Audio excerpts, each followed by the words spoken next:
So you see hundreds of early stage companies that are every year going out to raise, pitching to you, pitching to Nauta, pitching to all your partners. And one of the kind of probably the fundamental question that I think a lot of people ask themselves is, what should I have for that first funding round? What should I prepare? Should I have a demo? Should I have an MVP? Should it only be a slide deck? Do I need to have revenue? What's the kind of mechanic, like what makes the most impact on you when startups come out and present for the first time to you? Okay, I think it's probably worthwhile just talking about stages a little bit.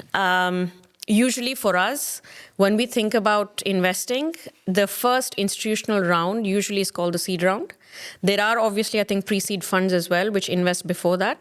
But just for this discussion, if we say everything before the seed round is either angels or friends and family, and the institutional round that happens is the seed round. So at the seed round, what should you look like and what should you have prepared when you're going out to talk to an investor? Anecdotally as well, a lot of you might have heard about, especially in this Gen AI buzz, companies writing a 5-page memo and raising tens and, hundreds of millions perhaps. Is that normal? No.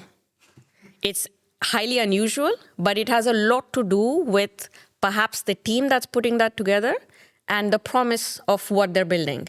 But for the average startup, what should we be thinking about? I think the advice that we usually give companies when they're coming out to raise at this seed stage is essentially, one is you're selling yourself. It's the founder. What is that compelling insight that you have about the industry that you're building the software in? And what makes this the right time for you to be building it? And also, I think from then, it then ends up being how far you've progressed that idea.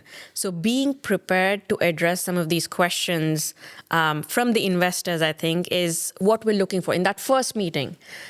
Are you still sort of exploring the idea of, should I be a founder? Should I set this company up? Or do you have some of these answers? I think there's no wrong answer here, but sometimes you might have to do that exploratory phase with what we call friendly investors. Okay. Who are those? You make friends. So you go to these events. So a lot of the people here could very well reach out to me and say, look, I'm thinking about this. Should I be raising? Should I not be raising? And equally, a lot of VCs do these sort of, one-on-one meetings, or you can set those up where it's not a pitch. It's more an exploration. A conversation. A conversation worth having, I think. Okay. Do you prefer seeing a demo at the seed stage? Do you need to have a demo of a working product end to end or something like that? So at the seed stage, typically, and again, I think it's very VC specific driven. Would you invest pre-product or would you not invest pre-product? Okay. So in a lot of cases for us, something should be there to see. So if it's 2 people with a pitch deck, probably not us. Okay, but if there is a demo, if there is a working demo that, a couple of POCs you've already got running, I think that's a good place to be. Okay, interesting. So no hard limit on revenue. You don't have to have revenue to go out and raise the seed round. Again, it depends. I think it really depends. And I think this is the hard thing, I think, for founders to hear as well.